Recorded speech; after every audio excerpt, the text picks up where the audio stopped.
Hello everybody, my name is Joy and welcome back to Paper Drumpf. Chapter 11, The Life of the King, which is, I believe, the very last chapter of this game. And it ended on a little bit of a cliffhanger, so I'm just gonna save and continue. You stand outside Drumpf Tower. The first time you came here, you met his family. You hadn't expected to, but a few of them were here anyway. His wife was nice enough. His son seemed a little slow. His daughter was the sharpest of them all. She should have run for president instead. You hope she's doing okay. In the final weeks of the campaign, she was barely there. She campaigned a little, but not with you. Not with her father. You wondered how they got on sometimes. Hardly anyone ever mentioned it, but she had been best friends with Hillary's daughter. She had been progressive as much as someone like her could have been. She had been a better person than her father. She couldn't handle the pressure. Well, I don't know this. You look up at it, Drumpf glowing in his garnished red. A nightmarish monstrosity in the heart of New York, teetering, diminishing the world with its presence. You enter and a man in the yellow jacket follows. It's just a short elevator ride up. And then you're there. The man says goodbye and you walk on by yourself. Drumpf's office is at the end of the hall, or at least you assume it still is. The door is already open a little. You go through. And there he is, sitting behind his desk. "Hello, Abigail," he passes. He does not smile. "Take a seat." Might as well sit down. "Why am I here, or what do you want?" I guess it's pretty much asking the same, just this would be more polite. "I wanted to explain why I did what I did," he pauses. "Fatherhood is important, Abby, and I wouldn't expect you to understand it. How could you, with that crazy flag, that crumbling shack of a house? What a shit show your childhood must have been. Let me tell you, as a man who made his fortune in the construction business, it sucked. It sucked, it did. I'm not going to pretend it didn't, and, well, you lacked a father figure, so it's no wonder you turned out like you did." You ask Drumpf what he means by turned out like you did. You tell Drumpf he didn't make his own fortune. "Yeah, what do you mean by turned out like you did? Are you referring to her being lesbian or her being, in the way that she betrayed him?" He says, "a screw-up, a bully, a fraud." "Oh, so you're not implying I turned out gay because of my dad?" "Abby," he states, "you know I'm the last person to be homophobic. But this is exactly the kind of behavior I'm talking about. This nastiness, this making me out to be some kind of awful person." You tell Drumpf he didn't make his own fortune. "In the construction business, you say. It wasn't you, it was your father that made all the money. You inherited it. It was always him. If you just put it in a high-interest savings account, you would have made more." Drumpf stares at you. He does not shake, does not bluster. He does not do the human thing. He never does. Anger is for the cameras, for those he knows it will work on. Emotions are a tool for people like him. Only power matters.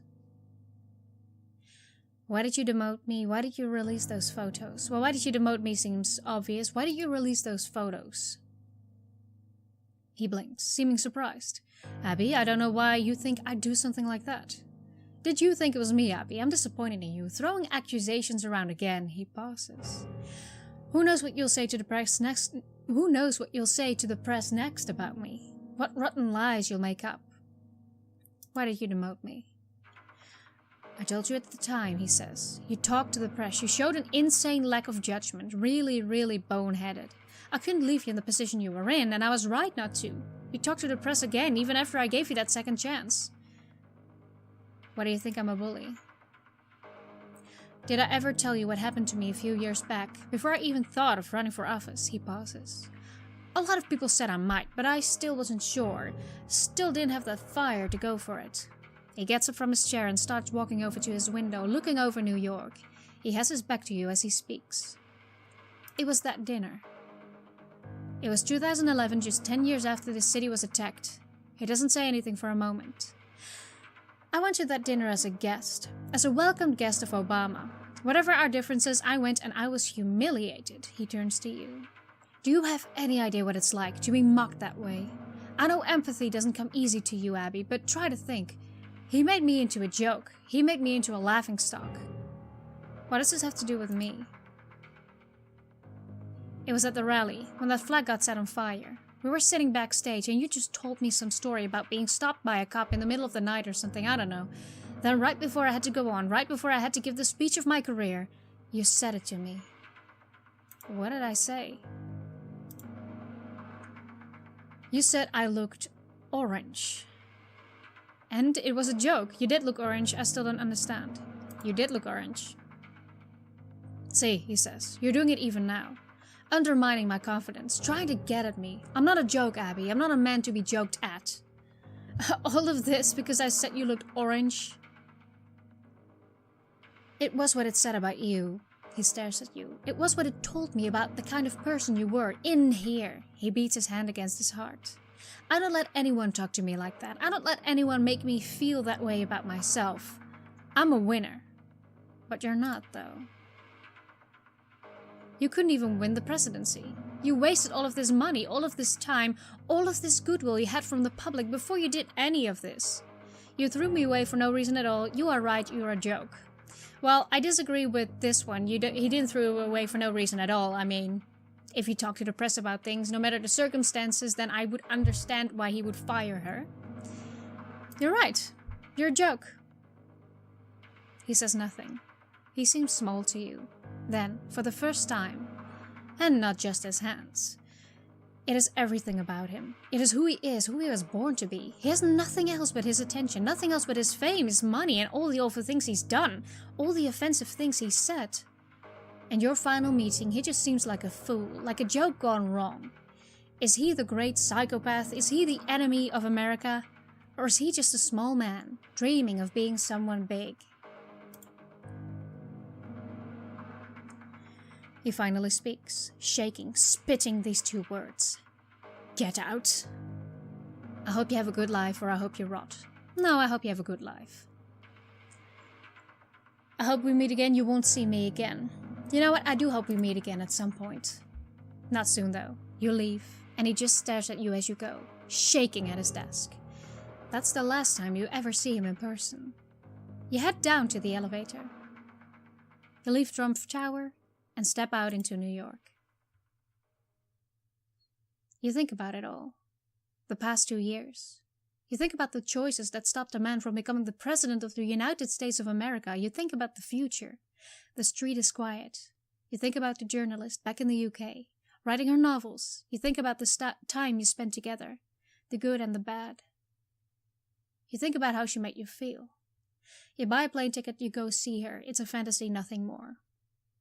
Oh, that's a difficult one. Well, I think Abby could pursue a happy relationship, possibly. I mean, they've both been through some stuff, and I get the feeling like it might not be entirely done yet in her mind. So, why not go see her? In the worst case, it turns out to be nothing. You know who you are. You head to the airport. You head east.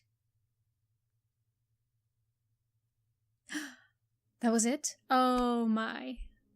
That was a very interesting ending, because for the first time in this entire game, Drumpf was portrayed as a weak person, as a person, as more of a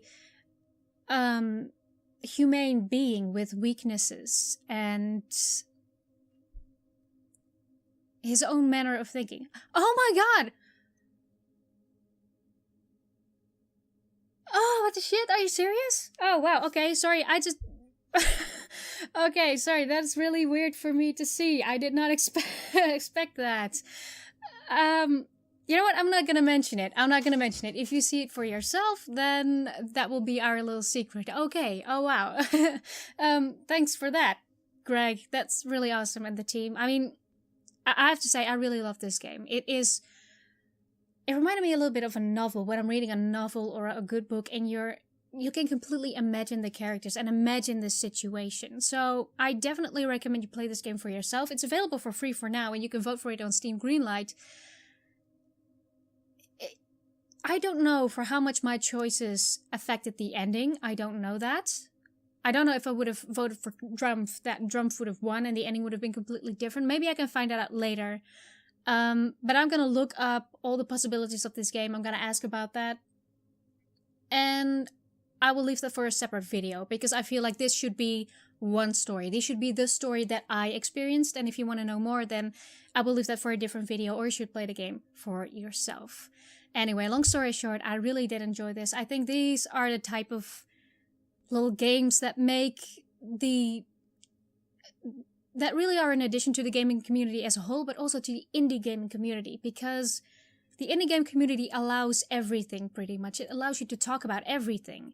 And making a game about political things, about very personal things, about personal opinions, about sensitive subjects, that is so important to make gaming as more of a medium itself. I'm sorry if that sounded a bit weird. That might have gotten a little lost in translation. But anyway, I'm going to end this video here before I start an entire rambling on it. I'm just going to let you experience this for yourself, and I'm going to thank you for watching. I'm going to leave all the links down in the description, just like with the previous parts, if you want to play it for yourself, if you want to vote for it on Steam Greenlight. And I hope to see you in the next video. Bye!